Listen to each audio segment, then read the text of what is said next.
fucking DeBarge family, that should die under the jail. All being protected by Clive Davis. I wonder why. Jaguar Wright just pulled the curtain back on what 50 Cent cut out of the Diddy documentary. And what she's describing is much darker than anything Netflix showed. According to her, this wasn't just light editing. She says names were removed, footage was left out, and the real story was trimmed down on purpose. Is there anything at all that you were watching this documentary that was new information to you? New? Yes. No. From the history of Puff, him coming up, anything new? No. There was nothing new for me. There was nothing new for me. 50 isn't just as bad as Diddy. 50 actually has a heart. He's a lovable thug. You know? Somebody should ask Soulja Boy how loving he is. He's very loving. All that time they spent together and the way he believed in him. Oh my God. They were almost inseparable. Truth is, Curtis is a swish. Been a swish for many years. Everyone knows it. The reason why I haven't got behind Curtis Jackson is because the only reason he wants them out of the way is so he can take... If you clicked on this video, it's probably because you heard Jaguar Wright is going all the way in on 50 Cent's Diddy documentary. And honestly, your curiosity makes sense. While everyone else is focused on what made it into Diddy, The Reckoning on Netflix, Jaguar is talking about what never made it to the screen at all. She says the most shocking parts weren't cut because they were weak or boring. They were cut because they were too explosive. The kind of information that could raise serious questions about powerful people. In this video, you're going to hear about a few major things Jaguar claims were completely left out. First, she talks about Clive Davis and why his absence from the documentary stood out and why no one seems willing to speak on him. Next, we'll break down what Jaguar says was missing from the Lil Rod lawsuit coverage, including why Stevie J was never mentioned. And finally, she makes some jaw-dropping claims about Diddy being connected to the Illuminati and spiritual warfare that go far beyond the music industry. And Jaguar has some very interesting theories on why 50 chose to keep silent on some things. And now they got an even bigger one, named Curtis Jackson. They should check the EPA report since he's been there, and the toxic waste he's been allowing to be dumped around the property of Millennium Studios for cheap cash. And I'm not saying allegedly, Curtis. I know what you've been doing. You don't get no about what happens to those people in that town, but I do. I just wonder how you like that man I sent you. Because he really didn't think you was gonna go for him. You, Curtis. You better do right by Shreveport, or I'm gonna let everybody know that Diddy Doo-Wop Bop ain't the only taste you got. One of the biggest questions Jaguar Wright keeps asking is about Clive Davis. She points out that this is a man who owned 51% of Bad Boy Records. That means he had control. Yet, in a 4-part documentary about accountability, he barely shows up at all. Jaguar says he only gets around half a minute of screen time. To her, that makes no sense, unless he was being protected. Maybe he doesn't want to be connected to Diddy anymore. Recently walking into somewhere and they asked him about Diddy and he said who? Is that old age, or does he not, they're not in the same world? Or they're in the same world, but they're not cohorts. He's definitely been his ex. Oh, okay. I would call that the same world. Okay. Pretty And intertwined. for him to say Diddy who is his way of saying, I'm not talking about Sean anymore. Maybe he's been playing cozy with the other Sean. Maybe he just got him another Sean. When Jaguar was asked who the worst celebrity she has ever been around, she didn't pause. She said Clive Davis. She described him as someone with enormous power and a very dark presence in the music industry. She went even further, claiming he was connected to multiple tragic deaths. __. Who would sign to Clive Davis after we all know what he did to Whitney Houston? And praise, Clive is my everything. Clive is my everything. I'd be nothing without him, you're fucking right. you're still nothing, even with him.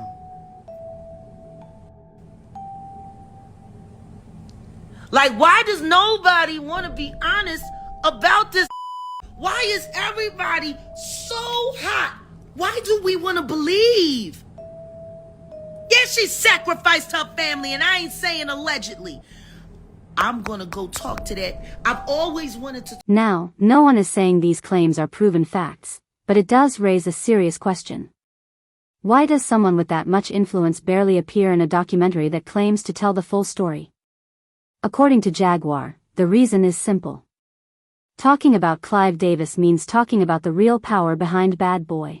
Who's the worst celebrity like that you've been around and is like the most full of sin? I know no sin is greater, but like just was like, damn, this Clive Davis. Whoa. Devil incarnate. Clive Davis. He Janis Joplin. He blackmailed Betty Wright so she wouldn't tell anybody that he Janis Joplin. He killed Whitney Houston. Jaguar also brings up moments and connections that she says people refuse to talk about. She questions why certain powerful figures were never questioned or even mentioned despite being present during key moments in the industry. To her, these silences are not accidents. She believes they are deliberate. I was a whole freak. You think Clive put him on to all? I know. Clive, that's what he do. Queen Clive. Long may she reign in hell. When 50 Cent... Don't nobody want to talk about why R. Kelly's bus was parked in Clive Davis's driveway, why his tour bus was parked in Clive Davis's driveway at the house where the shit went down between Chris and Rihanna. Don't nobody want to talk about why it was filled with video girls who were being trafficked. And he was never questioned by Me Too. Why ain't nobody from Me Too saying anything? They had so much to say about Harvey Weinstein, who's now all his charges is being dropped. So much for their investigation. Guess it was a little paper thing. She then talks about Gone Deal, describing him as a peacemaker who helped keep things from spiraling out of control during tense times in the Bad Boy era. According to Jaguar, his presence kept a lot of situations from becoming much worse. She says when he was no longer around, everything changed. Without that balance, she believes unchecked power took over. Things I could tell you. There were a lot of fights at those old rap shows. What I can say was, he was the peacemaker. Period. Didn't nobody want to feel what he had to give. And he was never quick to give it. He gave a word, and that was understood. And it was the confidence that was built around his character that made Bad Boy so feared. You know what I mean? Because ain't nobody want what he had or the people he could call to back up what he said. That gave Bad Boy a presence not to be fucked with. You know, Death Row had Suge, but Suge was the CEO. Diddy wasn't that. Yeah. But he had Gene, see. And Gene kept him honest. Like, you gotta remember, all of these people been knowing each other since high school. We talking back in the day. You know, even out, like, when people don't even realize, like, I'll Be Sure and Pete Rock, they're best friends, yo. Right. They went to high school together. They've been best friends since 10th grade. People change a lot when money and circumstances come into the way. How a person acted in the 10th grade is gonna be very different than how they act with $500 million and an axe to grind. You know what I mean? Like, it's a different person. Jaguar Wright also exposed footage of Diddy and Lil Rod spending time together during a strange and confusing period. She described the situation as extremely unsettling, especially when paired with voice messages that felt overly personal and inappropriate for two grown men. Speaking of God, did you see him with Little Rod working out? Oh man, that was while they were on the come down from all of the pharmaceuticals and all of the weirdo behavior and all of the alcohol, watching TD Jakes. yeah. That didn't look weird. It's very weird. The voice memos alone. I miss your legs. Your limp leg. Your limp leg. Damn. Not legs. Your limp leg. LEG. Yeah. Jeez. What straight grown man says that to another grown man? Because it sounds like the leg that he was referring to was his pee-pee. When Jaguar talks about Lil Rod's claims, she says this is where things get truly disturbing. According to the lawsuit, Lil Rod described nights where people were drinking heavily, then suddenly losing awareness and waking up without memory of what happened. Jaguar says that alone should have shocked everyone watching, but instead it was brushed past far too quickly. That's as wild as it gets, man.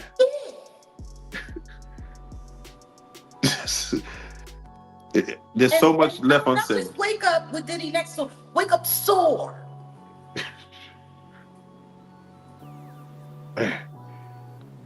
But I'm tripping, all right? I'm tripping. I mean, that's what the whole world went around saying. I'm tripping. Okay. When you see the Eric Sermon discussion about Misa, and it seems like Diddy's just out there to take everyone's girl. It seems like if you got. When the story shifts to Kim Porter, Jaguar says the documentary failed her completely. Kim wasn't given her own voice or story. Instead, Jar notes that someone else spoke for her, which she found strange and unfair considering how important Kim was to Diddy's life. They didn't portray her at all. Yeah, they didn't. That's the thing. They didn't portray her at all. She was spoken for by Kalina. That was interesting to watch. You don't think? Kalina's testimony? She was probably the most pitiful witness they brought up to speak about all of this in the entire thing. Kalina? Wait, why you say that? She was emotional. She was emotional? That's what you call it? That's what I'm trying to call it. Capricorn Clark was emotional. I'll give her emotional.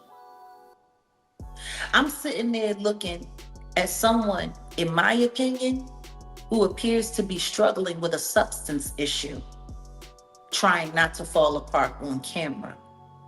Meanwhile, nobody paying attention to the fact that she's sitting there afraid to really say anything at all because she's in the middle of a custody battle and she's trying to get her kids back. And she's got to be careful of whatever she says because it could make it impossible for her to get her kids back. Did nobody pay attention to that? Yeah, no, she said she wanted $5K from Diddy. She wanted $5K from her former bandmate and a billionaire. And he wouldn't even give her $5K to help her get it. From there, Jor raises another big question. Why were certain people never mentioned at all? She specifically calls out Stevie J, saying his absence makes no sense. According to Jaguar, Stevie J lived in the same house where much of this activity allegedly happened and was one of Diddy's closest producers for years. Yet somehow his name never comes up. Nobody's talking about who her husband is and who her husband is to Diddy. He's one of Diddy's #1 minions. Oh yeah, no, that's news. He's a loyalist. He is a Diddy doo-wop bop.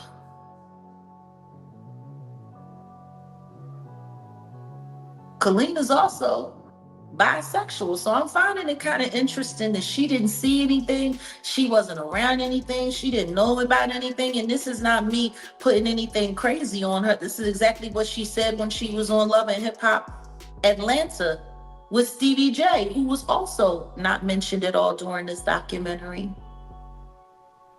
Because Stevie J was living at the Star Island house. Tell me something. How do you have all of that stuff about Little Rod and there's no Stevie? Jaguar doesn't believe that was accidental. To her, it looked like someone was carefully removed from the story. Interesting, because there was some of the footage that Little Rod has shared with this documentary that he shared with nobody else that he did an interview with, and none of that made it into the trial. There's images of him with French Montana and the Diddler on the yacht. Yeah. But nothing of Stevie J. Surgically removed.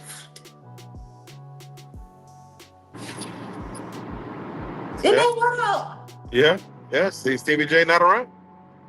Not at all. Not at all.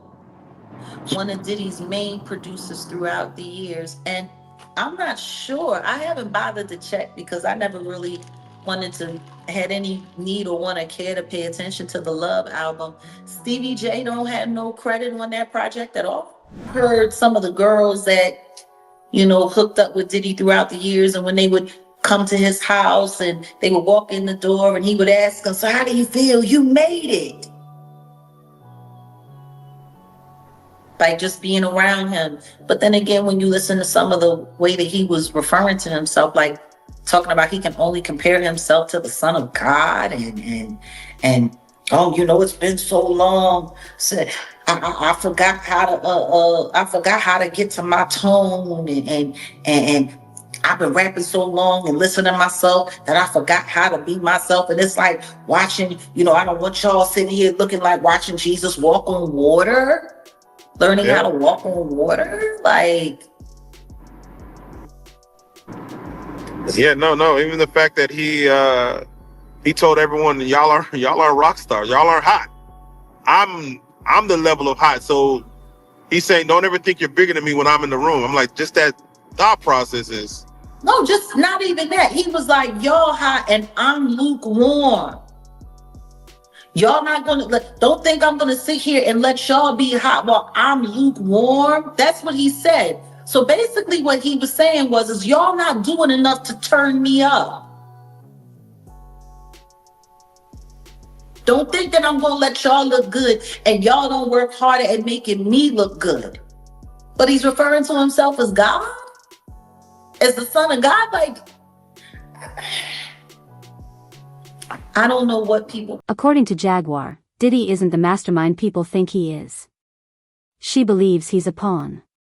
Someone being used inside a much larger system. They did what they needed to do in this documentary. The whole objective of this documentary was to blame it all on Diddy. The devil made me do it. Blame it all on Diddy.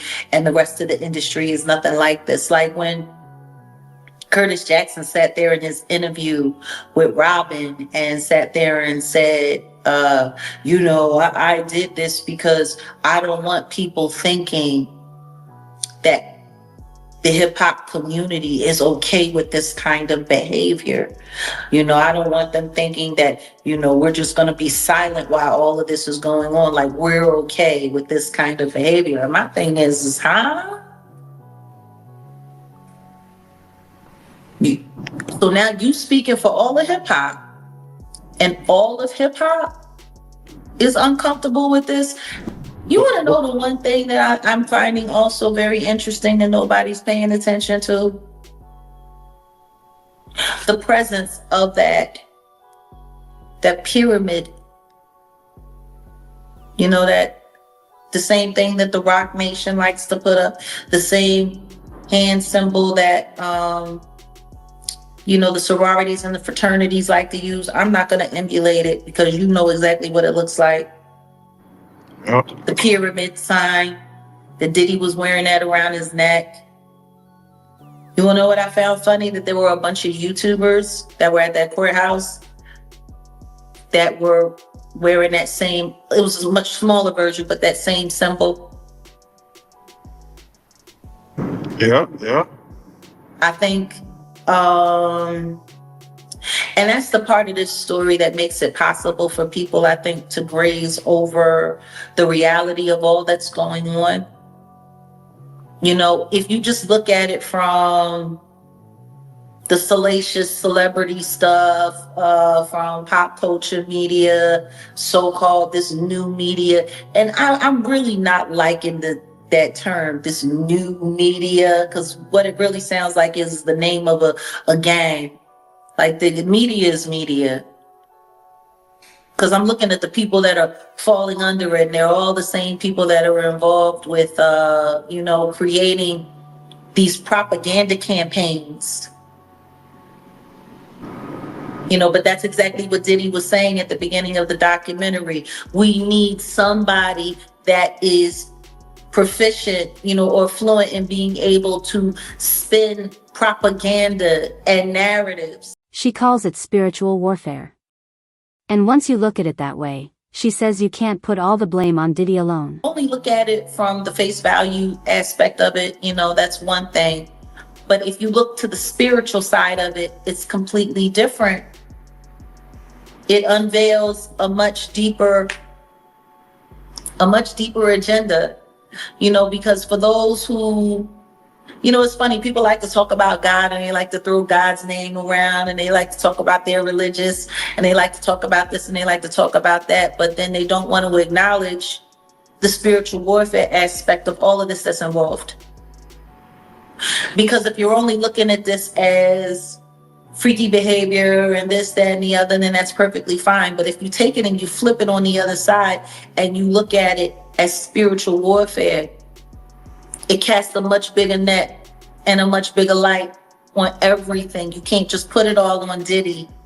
And the most damning thing about all of these allegations isn't that Jaguar Wright made them, but that one of Diddy's closest ex-friend, Mark Curry, substantiated them. When the conversation turned to Kim Porter, his tone changed. This wasn't speculation to him.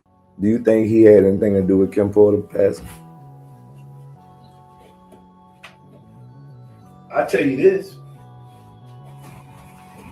on the 16th, it's in my new book. You remember when they say Cassie said that her friend got dangled over a balcony? Mm-hmm. It was on the 16th. And on the 18th, Kim Porter passed.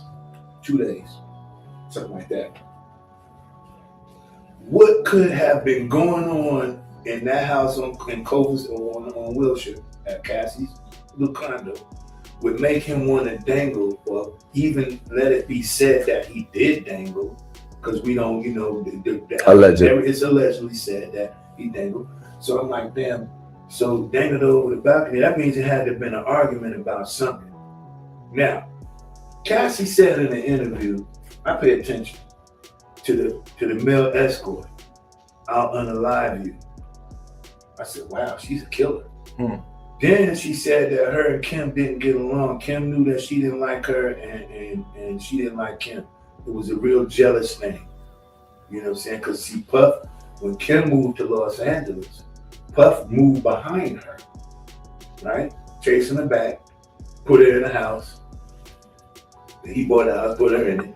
And then now the original beef was because he had her pregnant and had somebody else pregnant. Sarah was pregnant. At the same time, Kim was pregnant with the twins. So she was like, nigga, you ain't gonna have the whole world pregnant at once. So she's like, I'm getting away from you. You're a greaseball, right? So she's gonna leave him. Then Cassie just comes around. Then he moves Cassie to Wilshire. So she like, damn, nigga, you done moved out here, put me in, and you done moved out here too. And I'm trying to get away from you. That was the breaking point. Kim decided she was done and tried to move on with her life. But even then, she couldn't fully escape him. When Kim passed away, the official cause was pneumonia. Mark said that explanation never fully added up for him. The thing that I really want to know is, I'm sure we all want to know. One, you're unalive a man and you didn't like her, and 2 days prior, or a few days prior, it was a big argument in your house, and 2 days later, this is what happened. Somebody please explain this to me. Somebody please explain this to me. I mean, because when you got pneumonia and you got money, guess what you can do? You can get rid of it. Yeah. You don't have pneumonia. Huh? Pneumonia, usually, I thought pneumonia has something to do, like a lot of people who had a virus, one of those viruses, we won't say the virus, they usually be pneumonia, would take them out. Pneumonia, right? Mucus build up. Magic. Mucus is the #1 killer of people. What people don't know that. So mucus build up. Thank you, Mark. I see that almost every day. That's right. You gotta keep that stuff right. So then you look at pneumonia and you look at the things that come, the underlying things that come with it, you be like, wow, this gotta be a little bit deeper.